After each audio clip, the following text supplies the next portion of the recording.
세계보건기구에 따르면 전 세계에 있는 사람의 30억 명 이상이 연기 나는 취사 시설을 사용하고 있습니다.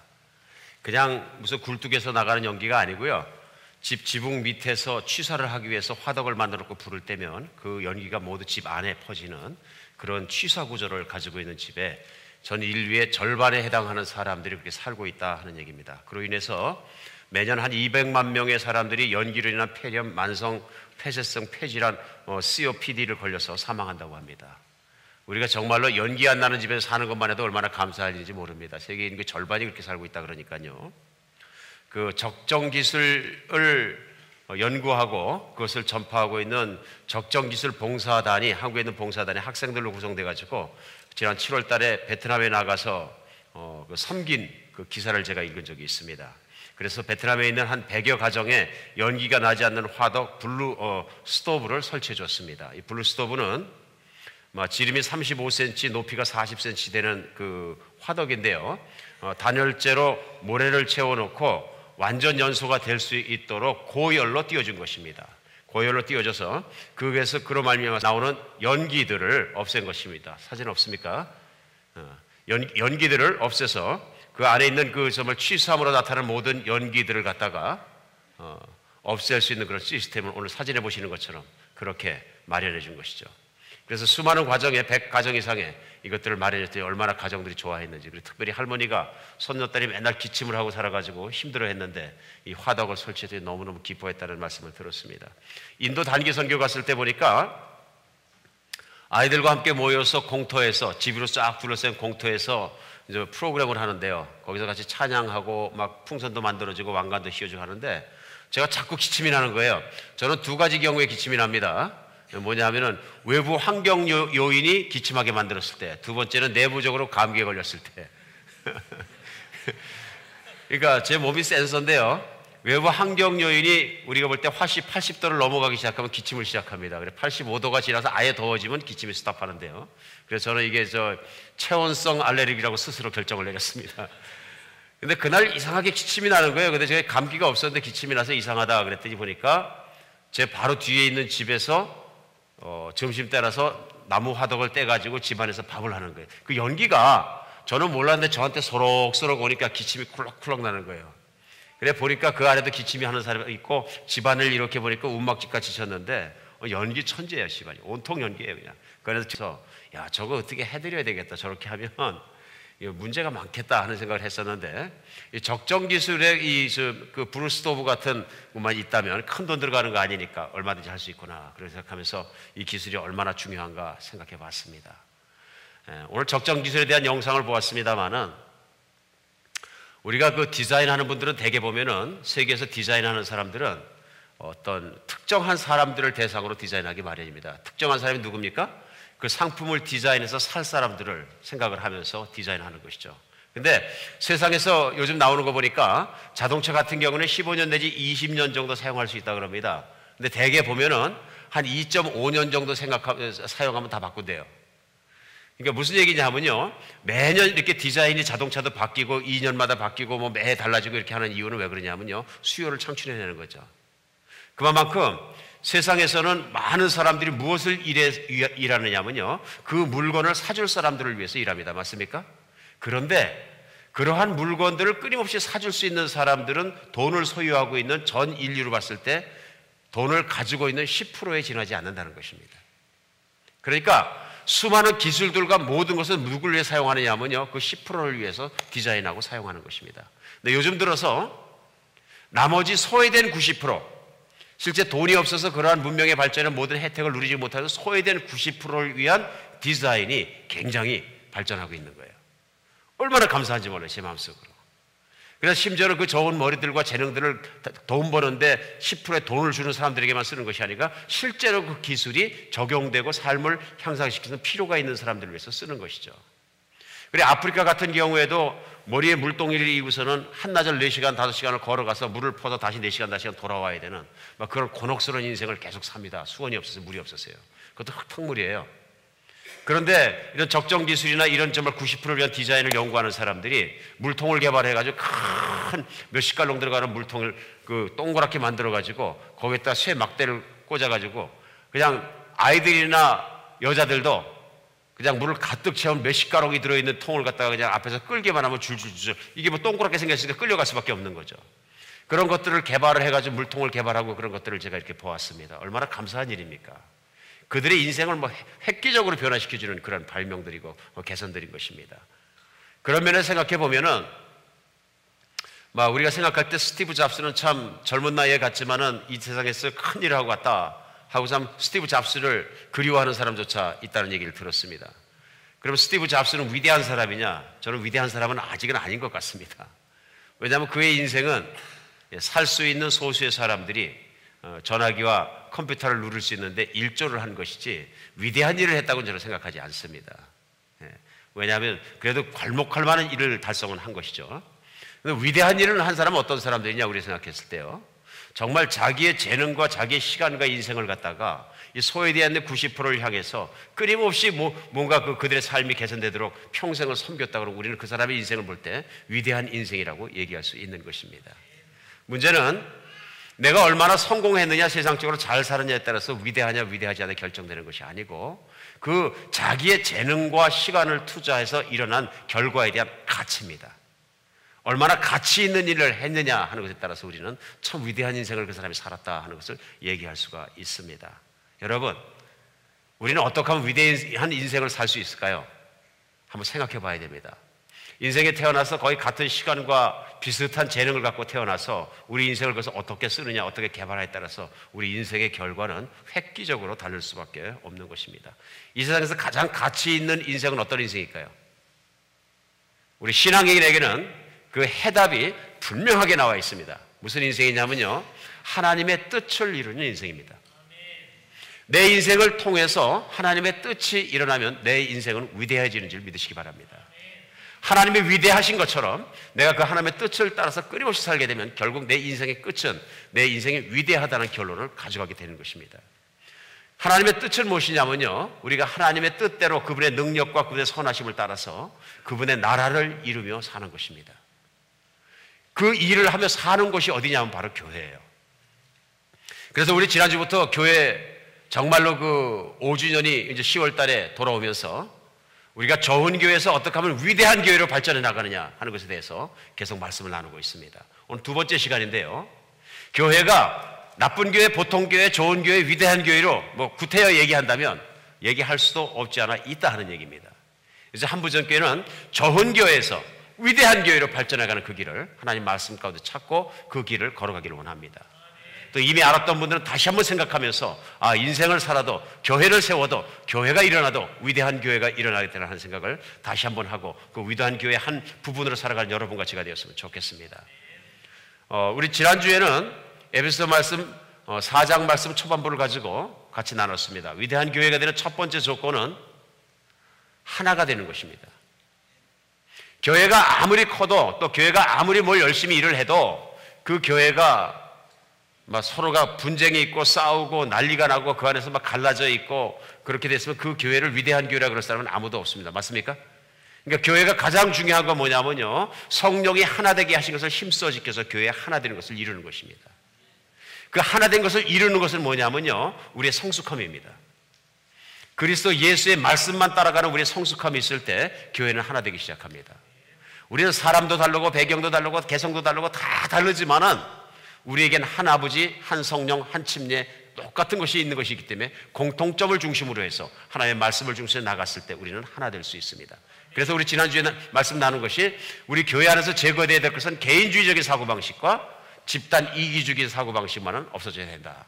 같이 말씀을 나눴습니다.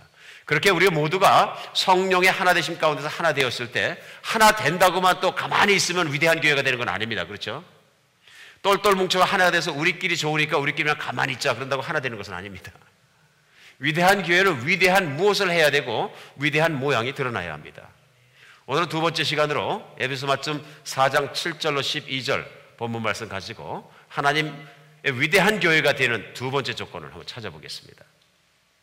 에베소 말씀 4장 7절에서 12절까지 7절 말씀 이렇게 시작합니다. 우리 각 사람에게 그리스도의 선물의 분량대로 은혜를 주셨나니, 우리 각 사람에게 교인들에게는 하나님께서 선물의 분량대로 은사를 주셨다, 은혜를 주셨다 말씀하십니다. 그리고 8절에 보면 그러므로 이르기를 그가 위로 올라가실 때 잡혔던 자들을 사로잡으시고 사람들에게 선물을 주셨다 하셨다.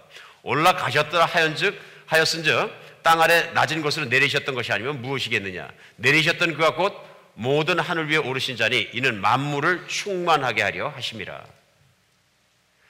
예수님이 이 땅에 내리셨다는 것을 우리가 믿습니다. 내리셨다는 얘기는 뭐냐면 예수님은 하늘나라에서 오셨다는 얘기입니다. 하늘나라에서 오셨기 때문에 목적을 가지고 오셨습니다. 무슨 목적이냐면 오늘 본문 말씀 가르쳐 주시는 것은요, 이 땅에 있는 사람들에게 선물을 주려는 목적을 가지고 오셨다 이런 얘기입니다. 그 선물이 뭐냐면 은혜입니다. 그 선물이 은혜이고 그 은혜를 베풀어 주시고 이제는 하늘로 올리셨는데요, 그래서 승천하셨죠. 예수님이 하늘로 올라가셨기 때문에 또 선물을 주는 것을 이 땅의 모든 것과 모든 것 위에 충만하게 하셨다 이런 말씀이에요. 무슨 말씀일까요? 예수를 믿는다는 것, 하나님의 자녀가 된다는 것, 교회의 교인이 된다는 것은 단순히 어떤 세상 단체 안에 들어가는 것 같은 결과가 아니고 어마어마한 하나님이 이 땅에 주시기 원하시는 그러한 선물을, 그러한 은혜를 내가 받아서 누릴 수 있다 하는 얘기입니다. 실제 그렇죠. 예수님이 이 땅에 오셔서 큰 선물을 주셨는데 이 땅에는 없는 선물이에요. 그건 하늘나라에만 있는 것인데 하나님 아버지의 뜻이 다스려지는 곳에만 있는 것인데 그 천국에 있는 선물을 가지고 오셔서 우리에게 주신 게 뭐냐면요, 하나님 아버지의 관계가 회복되는 정말로 그 놀라운 구원의 선물을 주신 것이 큰 것이고요, 믿음을 주시고요, 은사를 주시고요, 그리고 예수님께서 올라가시고 나서는 성령이 이 땅에 오신 거예요. 성령이 이 땅에 오셔서 예수를 믿는 사람마다 특별한 신령한 은사, 신령한 선물들을 주시는 거예요. 그 선물을 주셨다, 하나님의 교회를 위대하게 만들기 위해서 선물을 주셨다 말씀하시는 거예요. 선물을 주신 것은 어떤 뭐 사물이나 식물이나 교회나 조직이나 이런 데 주신 것이 아니라 누구에게 주셨어요?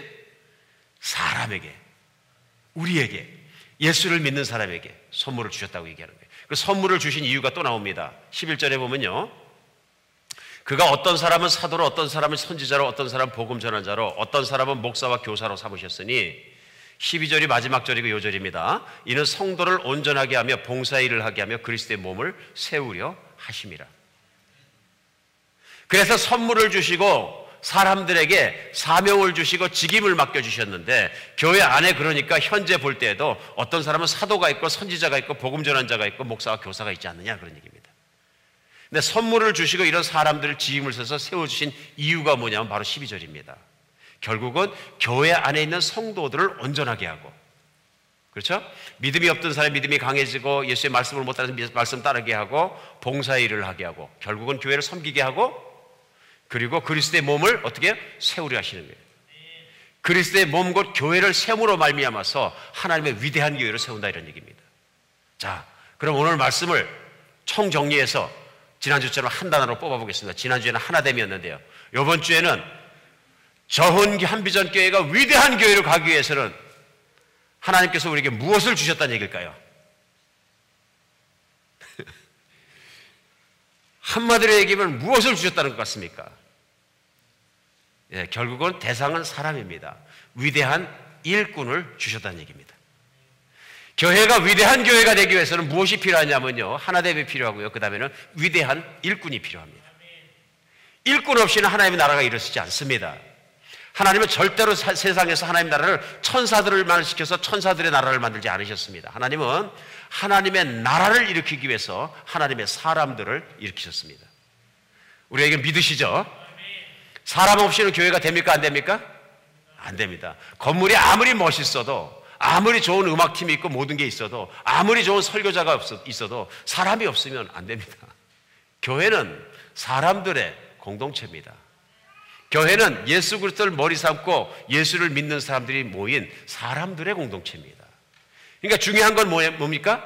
교회가 위대해지기 위해서는 건물이 위대해지고 프로그램이 위대해져야 되는 게 사람이 위대해지는 거예요. 믿음의 사람들이 위대하게 일어서야 그 교회는 위대한 교회가 될 수 있습니다.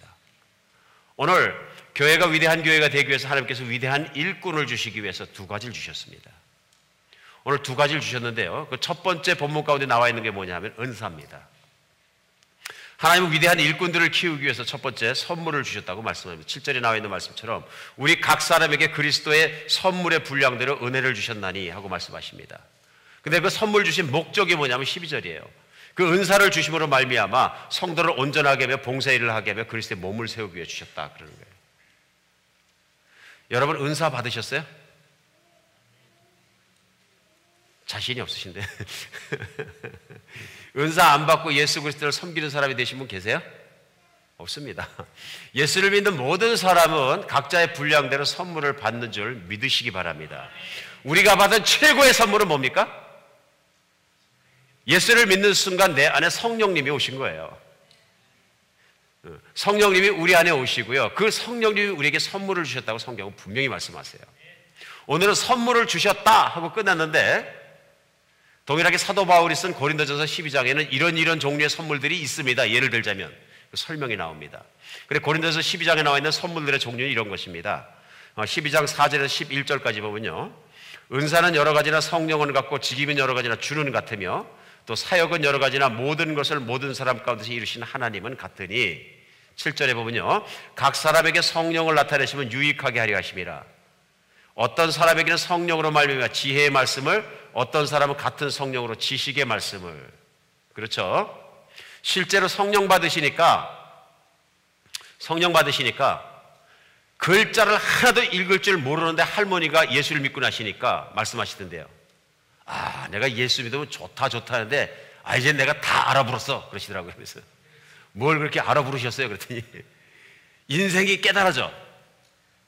영원히 산다는 것과 다음 나라가 있는 것과 모든 걸 생각해 보니까 이 세상에 내가 애착이 안 붙고, 그러니까 무슨 사건이나 사람들을 사는 것이나 그런 것들이 다 깨달아져. 이제는 그게 뭐예요?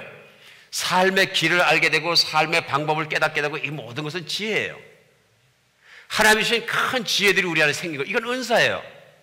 그분이 학교 가서 공부한 적이 없고 어디서 배운 적이 없는데 그 지혜들이, 깨달음들이 예수를 믿고 나니까 성령의 역사에 따라서 내게 들어오는 거예요. 지혜의 말씀이에요. 그러니까 어떤 사람들은 말씀을 교회 안에 덕을 세우고 나누는데 지혜의 말로 나누고요. 어떤 사람은 지식의 말씀을 나누고요. 어떤 사람은 하나님의 말씀을 깊이 깨닫고 그 지식과 모든 것이 쌓여서 그 말씀을 가지고 교회를 세우기도 하고요. 그런 얘기입니다. 다른 사람에게는 9절입니다. 고린도서 12장. 다른 사람에게는 같은 성령으로 믿음을. 여러분들 예수 믿어서 믿음 받았습니까? 안 받았습니까? 높낮이의 차이가 있고 그릇의 크기의 차이가 있는 것뿐이지 믿음 다 받았잖아요. 이게 무슨 은사예요? 신령한 은사입니다. 신령한 은사.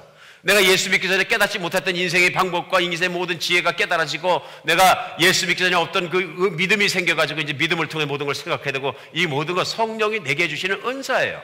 선물이에요. 어떤 사람에게는 능력 행함을, 어떤 사람에게는 예언함을, 어떤 사람의 영들 분별함을, 다른 사람은 각종 방언말함을, 어떤 사람의 방언을 통역함을 주시나니 11절에는요. 이 모든 일은 같은 한 성령이 행하사 그의 뜻대로 각 사람에게 나누어 주는 것이다. 각 사람에게 나누어 주신 것이다. 감사하시죠? 오늘 본문 에베소 말씀과 짝이 딱 맞습니다. 결국은 은사는 사람마다 골고루 주어진다는 얘기입니다. 그렇죠? 하나님의 교회를 위대하게 만들기 위해서 성령님은 이미 우리에게 은사를 주시고 앞으로도 주실 것이고, 그 은사를 자꾸 증폭시켜 가신다는 얘기입니다. 자기 분량대로 은사를 받아 사는 것이 얼마나 행복하고 감사한 일인지 모릅니다. 여러분, 우리가 그 하늘로 올리신 예수 그리스도로 말미암아 받은 은사는 이게 신령한 은사들이 맞죠? 믿음으로 받은 은사들, 지혜의 말씀들, 지식의 말씀들, 이런 모든 것은 이 땅엔 없던 거예요. 근데 예수님이 이 땅에 오시고 십자가에 죽으시고 부활하시고 승천하시고 성령이 오시고 나서야 이 땅을 충만케 채우시고 하늘에 있는 하늘의 영광을 채워주신 거예요. 그러니까 세상 어디에도 없는데 교회 안에는 그게 있다는 얘기예요. 교회가 세상 단체와 다르게 위대한 이유는 하나님께서 예수가 피를 흘리고 죽으시고 부활하시고 승천하시고 나서야, 성령이 이 땅에 오시고 나서야 하나님의 교회는 이 땅에 일어난 하나님의 나라가 된 거예요. 이 하나님의 나라에만 있는 하나님의 은혜가 있다 하는 얘기입니다. 이것이 세상 단체와 달리 하나님의 교회를 이 땅 가운데 위대하게 만드는 요인이다 하는 얘기입니다. 오늘 첫 번째 우리가 알아야 되는 건 뭐냐면요, 우리에게 은사가 있다는 걸 감사히 생각해요. 그리고 내 안에 있는 은사를 가지고 하나님의 교회를 열심히 위대하게 클 수 있도록 섬기도록 최선을 다해야 합니다. 최선을 다해야 합니다. 이런 최선의 노력이 없기 때문에 교회가 위대해지지 않는 것입니다. 우리 쉽게 생각하면 많은 사람들이 나는 은사 없어 하고 생각합니다. 그 이유가 뭔지 아십니까? 반대인 것 같아요. 은사의 어떤 특정 몇 가지의 은사만을 가지고서 너무 시끄럽게 하면은 장난감으로 생각하고 아니면 내 명예의 어떤 라벨로 생각하고 자랑을 하고 막 그러면은요, 교회를 위축시킵니다. 대표적인 게 뭐냐면요, 은사는 방언의 은사가 진짜 은사 받은 거야. 그래가지고 방언만 강조하다 보면 어떻게 되냐면 방언 못하면 나는 은사가 없는 것처럼 생각해요. 방언하는 사람은 굉장한 은혜를 입은 사람은 방언 못하는 사람은 굉장히 초라한 믿음의 사람처럼 느끼게 만들어버려요. 그렇죠? 그런 경우가 없지 않아 있습니다. 또 어떤 분들은 또 예언하는 사람은 굉장히 성숙하고 대단한 사람이라고 생각해요. 그렇지 않거든요? 그렇지 않거든요? 그러니까 중요한 건 뭐냐면요, 어떤 사람은 믿음으로, 어떤 사람은 지혜의 말씀으로. 그러니까 사도 바울이 고린도서에서 말씀하시는 게 수만 마디의 방언을 하는 것보다 내가 성경을 보다가 묵상을 하다가 기도를 하다가 찬양을 하다가 깨달은 몇 가지의 지혜와 몇 가지의 지식을 말씀 가지고 교회에 나누는 것이 덕이 더 된다, 그런 얘기예요. 맞습니까? 왜 그렇습니까? 이 모든 은사들은 하나님이 자랑하도록 주신 것이 아니라 하나님의 몸을, 교회를 세우도록 주신 거예요. 하나님이 세운다는 얘기는 하나님의 교회를 보통 교회가 아니라 위대한 교회로 세우기 위해서 주셨다는 얘기예요. 이 세상에는 없는 것입니다. 그럼 이 세상에 있던 은사는 안 쓰시냐? 물론 쓰십니다. 우리가 예수 믿고 나서 똑같은 육신 가운데 살아가기 때문에 어릴 때부터, 태어날 때부터 우리 가지고 있는 은사들이 있습니까, 없습니까? 있습니다. 이건 일반적 은사입니다. 멘션할 필요가 없는 거예요. 당연히 그건 쓰시는 거죠. 일반적 은사가 뭐가 있습니까? 어떤 사람은 태어날 때부터 뜀뛰기를 잘하고, 어떤 사람은 태어날 때부터 뜀뛰기를 못하지만 글을 잘 쓰고, 태어날 때부터 총기를 갖고 태어난 사람이 있고, 태어날 때부터 예수적 자질을 갖고 태어난 사람들이 있습니다. 이게 뭐예요? 일반적 은사들이에요. 선물들이에요. 마찬가지로 어떤 환경을 통해 지나가면서 학교에서 배우고 직장에서 배우고 전문 직종에서 배워갖고 세상을 살아가면서 내가 획득한 경험적인 은사들이 있습니까, 없습니까? 많습니다. 하나님이 내게 그런 환경 속에서 그런 훈련을 받을 수 있도록 허락해 주셨기 때문에 내게 그러한 은사, 그러한 선물이 생긴 거예요. 그러면 내 안에 이런 자연적인 은사, 일반적인 은사가 있고 그 위에 영적인 은사, 믿음과 깨달음과 지혜와 지식의 말씀을 주시고 깨닫게 해주시니까 우리 안에 뭐가 생기는 거예요? 이게 모든 것이 어우러져서 한 사람의 위대한 일꾼이 생기는 거예요. 우리가 이런 거 생각할 때 중요한 게 뭡니까? 우리 각자가 교회를 섬길 수 있는, 또 세상에 있는 세상 사람들을 섬길 수 있는 섬김의 일꾼으로 준비되어야 합니다. 한비전교회의 가장 큰 프레이즈, 가장 큰 비전의 캐치프레이즈가 뭔지 아십니까? 우리 주고받으면 매년 써있는데 못 외우는 분도 계실 거예요. 비전의 넘버원이 뭔지 아십니까? 사람을 세우는 일입니다. 지역을 변화시키는, 정말로 지도자를 이렇게 세우는 일입니다. 지역을 변화시키며, 두 번째는 열방을 변화시키는 선교사를 일으켜서 파송하는 일입니다. 세 번째는 다음 세대를 변화시키는 사람을, 다음 세대, 차세대 영적 지도자를 일으키는, 모든 비전은 뭐에 초점이 맞춰져 있어요?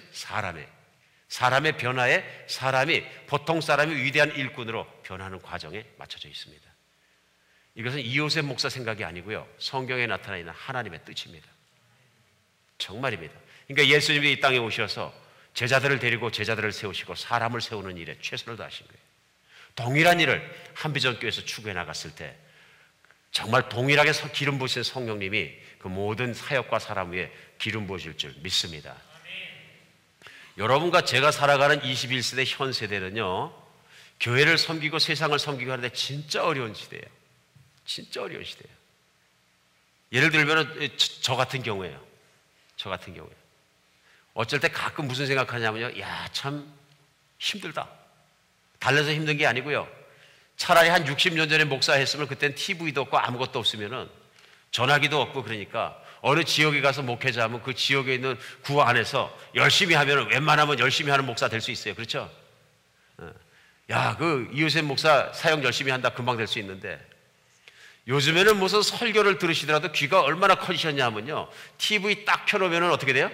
인터넷 딱 틀면 세계에서 설교 제일 잘하는 설교가 그냥 막 나와.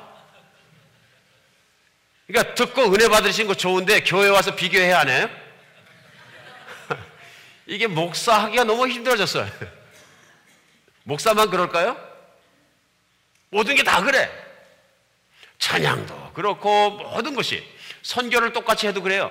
모든 면에서 교회를 섬기는 일이 점점 힘들어졌어요.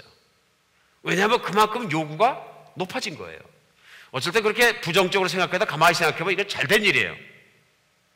무엇을 위해 잘된 일입니까? 하나님 나라를 위해 잘된 일이에요. 그러니까 각 사역자가 각 일꾼들이 그 모두가 자기 영역에 자기가 맡은 일과 모든 사역에 대해서는 최선을 다할 수 있어요. 하나님이 은사를 주실 때는 장성한 분량을 다 키워서 어느 날 기도하니까 자구리니까 팍 주시는 게 아니고요. 씨로 주십니다. 성령이 씨로 심어주시는 거예요. 그럼 그 은사가 언제 큽니까? 간단하죠? 믿음으로 그것을 실천하고 실행하고 섬기고 반복하고 계속했을 때 시행착오를 겪으면서 그 은사가 커지는 거예요. 내가 멀시 할트가 있어서 사람만 보면 불쌍한 사람만 보면 난 못 견뎌. 예수 믿기 전에 이런 거 없었는데 막 눈물이 나오고 이걸 그리스도 예수께서 사람들을 섬기려고 주신 거예요. 마더 테레사는 인도에 가서 우리 선교하고 있는 콜카타에서 가난한 사람들 죽어가는 길바른 사람들 도와주기만 해서도 사람들이 뭐라 그러냐면요 위대한 사람이라고 그래요. 맞습니까? 왜 위대해요? 그 안에 있는 mercy 기프트 때문에. mercy 자비한 마음이 생긴 거예요. 불쌍한 사람들을 보면은 그냥 못 견디는 거예요. 그게 자꾸 섬기다 보니까 자비한 마음이 자꾸 커지고 그 마음으로 인생을 쭉 살다 보니까 갑자기 나같이 집에서 밥만 하던 사람이 그렇게 섬겨서 30년을 살았더니 내가 죽고 나서 내 자손들이 TV에 보니까 위대한 누구누구 돌아가시다 이렇게 됩니다. 위대한 인도의 어머니 돌아가시다 뭐 이런 거. 이러면 우리가 뭐라 그럴까? 야 진짜 위대한 신앙은 한 분이 지셨어. 근데 사실 그분 따져보면 집안에서 주부만 하던 분일 수 있습니까 없습니까? 있는 거예요. 안에 있는 은사가 사용을 하면 자꾸 커지는 거예요. 한번 헌신해보니까 작은 것에 비해 기쁘고 더 깊은 헌신 더 깊은 헌신 나가다 보니까 그 은사가 커지는 것입니다. 사랑하는 여러분, 21세기 교회가 위대하게 되기 위해서는요 은사가 전문화해야 합니다. 그것이 주님의 몸과 주님의 뜻을 이루기 위한 일반적 자연적 은사이든 영적인 은사이든 어떤 은사이든 간에 전문화해야 합니다. 은사가 탑나치까지 가장 높은 것까지 기도하고 노력하고 반복하면서 올라가야 합니다. 저는 항상 아쉽게 생각하는 게 뭐냐 하면요 이 세상에 있는 영화가 나올 때 보면 정말로 영화가 얼마나 발달을 하는지 발전해 가는지 사람들 관객들을 갖다가 정말 보울링하게 납두질 않아요. 왜 그걸 느끼냐면은 요즘 영화 한 편을 보다 과거의 영화를 보면 과거 영화는 갑자기 심심해져요. 왜 그래요? 과거는 진행이 느려요. 스토리의 진행이 굉장히 완만합니다. 요즘은요 전개가 무지무지 잠깐 화장실 갔다 오면 그 다음 스토리를 잘 알아요 몰라요? 헷갈립니다. 그냥 갑자기 전개돼 버렸어요. 갑자기 몇 년이 막 뛰어넘어가고 난리가 났어요. 그러지 않고는 안 보는 거예요. 발전해 가는 거예요.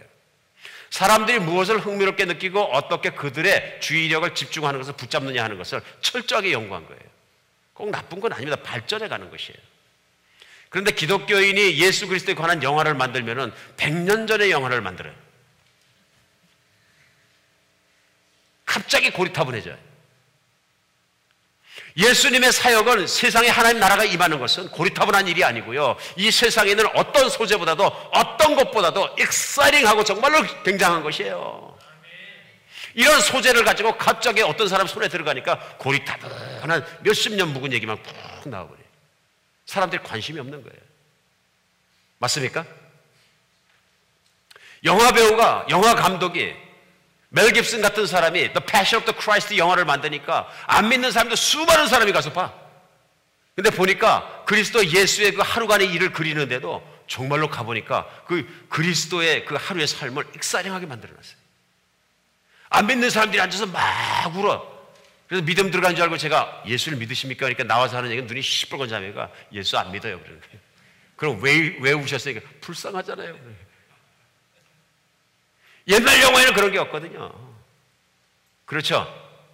은사를 첨예화하고 전문화해야 합니다. 21세기 교회가 자꾸 쳐져서는 안 됩니다. 21세기 교회는 21세기 교회답게 그 은사를 첨예화해서 사람들을 정말로 귀를 열어주고 눈을 열어주고 복음을 전하고 그 삶 속으로 팍 쪄들어가야 됩니다. 우리 은사가 충만한 한비전교회, 하나님의 나라를 정말로 일으켜서는 그런 한비전교회 되겠어. 기도하시고 참여하시고 같이 가시길 예수 이름으로 축복합니다. 두 번째로 하나님께서 은사 말고 또 뭘 주시냐면 직임을 주십니다. 직임을. 오늘 11절에 보면 그가 어떤 사람은 사도로, 어떤 사람은 선지자로, 어떤 사람 복음 전환자로, 어떤 사람 목사와 교사를 삼으셨으니 말씀하십니다. 오늘 특별히 제가 직임이라고 말씀드린 이유가 있습니다. 그냥 직분이라 그러면 항상 우리 머릿속에 뭘 생각하냐? 포지션을 생각합니다. 교회에서 누구십니까? 나는 장로야. 그럼 그걸 나의 라벨로 생각합니다. 나의 직위로 생각합니다. 직책으로, 나의 임무로 생각하는 것이 아니고요. 직임은 뭐냐면요, 하나님이 어떤 포지션에 임명하셨을 때 거기에 따른 책임을 함께 얘기하는 것입니다. 그렇죠? 사명 중심적인 표현입니다. 여러분과 저는 전통적인 유교 문화권에서 나왔기 때문에 나의 직위 이런 걸 너무너무 중요시합니다. 너무너무 중요시합니다. 그리고 어떨 때는 그것이 나쁘다는 얘기보다는 그것을 너무 중요시한 나머지 그것이 모든 것을 다 앞서가 버립니다. 그러니까 오늘 본문도 마찬가지, 어떤 사람은 사도로, 선지자로, 복음 전환자로, 목사와 교사를 삼으셨다. 그러니까 이 본문을 해석하면서 많은 사람들이 하나님이 주시는 직분은 성경에 나와 있는 직분 그 위치밖에 없는 거야. 그리고 이 문장을 해석하면서 사도라는 위치는 예수님을 따라다니던 그 12 제자와 사도 바울 외에는 없으니까 현재는 사도가 없어, 이렇게 해석하시고, 선지자도 없어, 이렇게 해석하시고, 그러나 복음 전환자나 목사와 교사는 있어. 목사와 교사는 와자로 같이 붙어서 정관사가 붙어 따라오니까 이건 한 사람이야. 이건 담임 목사를 얘기하는 거야. 이렇게 해석하실 수 있습니다. 틀렸다는 얘기가 아닙니다. 이렇게 해석을 하니까 이건 포지션을 중심으로 해석하신 거예요.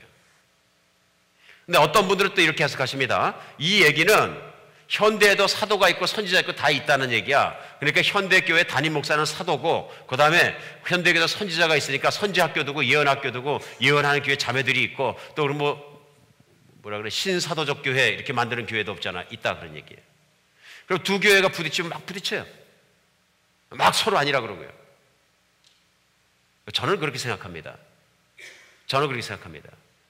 중요한 것은 그 직분의 이름이 아니고 그 직분에 뭘 했다는 거예요.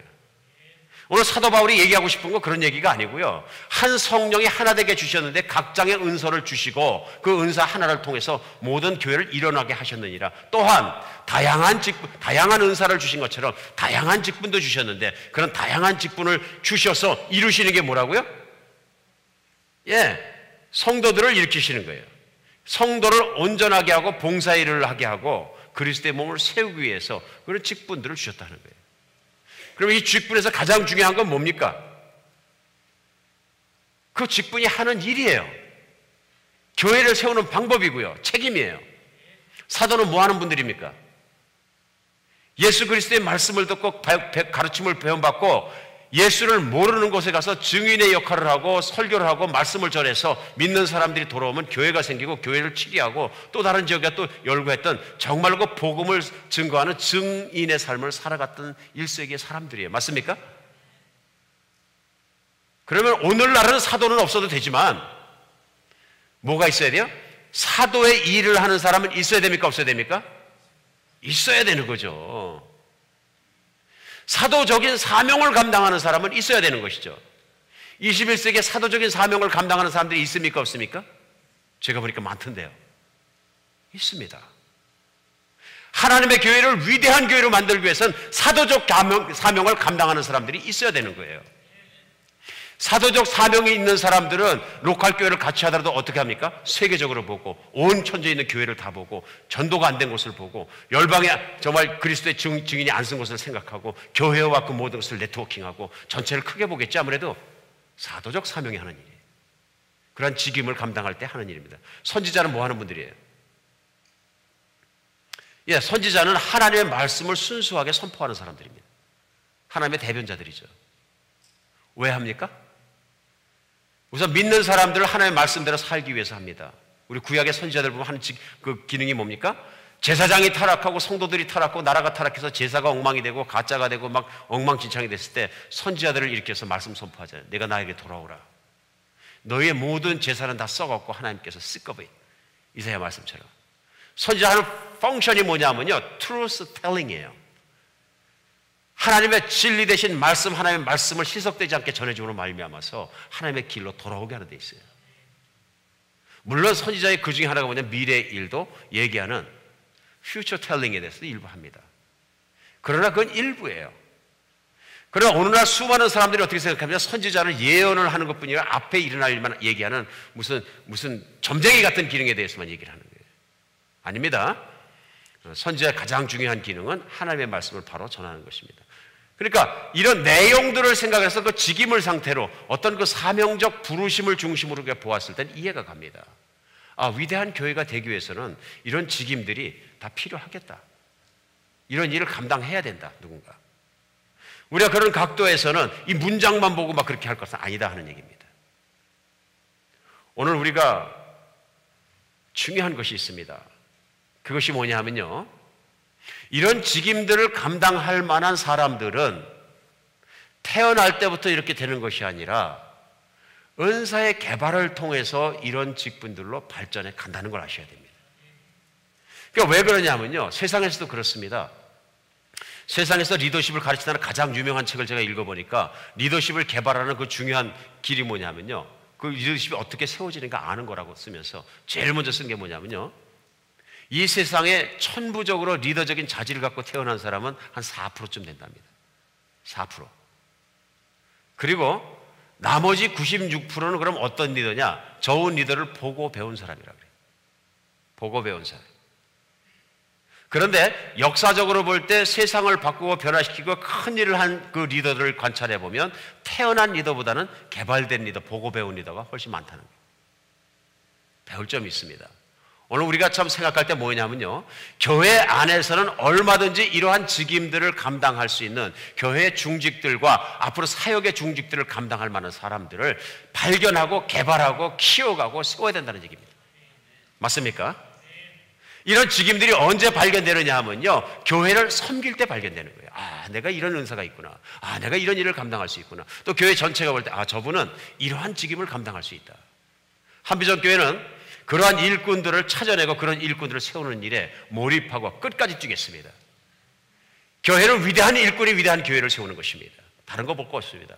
교회 안에 위대한 일꾼들로 가득 차게 되면 교회는 반드시 위대한 일꾼이 됩니다. 이번에 인도 가서 제가 한번 깜짝 놀란 적이 있는데 왜 그러냐면요, 한 지역교회를 방문하는데 우리 박상욱 선교사님께서 이 교회는 저도 안 가봤는데 한번 가보죠 그러더라고요. 그럼 선교사님이 안 가봤으면 누가 개척했습니까? 그러니까 그냥 제자가 개척했어요. 그래서 가서 보니까 아이들이 한 70명 모여 있어요. 아이들이 한 70명 모이고 어른들 뒤에 몇 명 나오고 찬양하고 다 끝나고, 그래서 누가 개척했냐고 제자를 갖다 데려오셨어요, 박사님. 근데 보니까 17살 난 청소년이에요. 한 2년간 형들, 누나들 교회에서 사역하는 거 이 교회 저 교회 따라다니면서 보면서 찬양도 배우고 다 배우고 믿음이 생겨 뜨거워졌어요. 무슨 마음이 드냐? I can do it too. 자기 마을 들어가서 아이들을 모아가지고 가르치기 시작하고 찬양하기 시작하고 말씀 가르치기 시작하고 그렇게 하면서 교회가 된 거예요. 얼마나 자랑스러운지 몰라요. 17살짜리가 교회를 개척하는 사도적 사명을 감당할 수 있다면 정말로 이 세상에서 능력 있고 경력 있고 교회 오래 섬긴 우리는 다 할 수 있다는 얘기예요. We can do it too.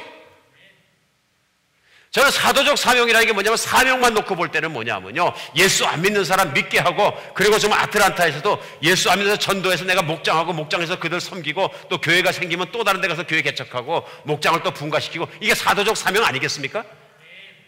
내가 평신도였지만은 인도에 나가서 헌신해서 몇 년이고 정말 복음이 한 번도 전해진 적이 없는 곳 들어가서 아이들 데리고 그 아이가 한 것처럼 교회도 개척하고 또 물려주고 현지 제자를 일으키고, 이건 사도들이 하는 일입니다. 맞습니까?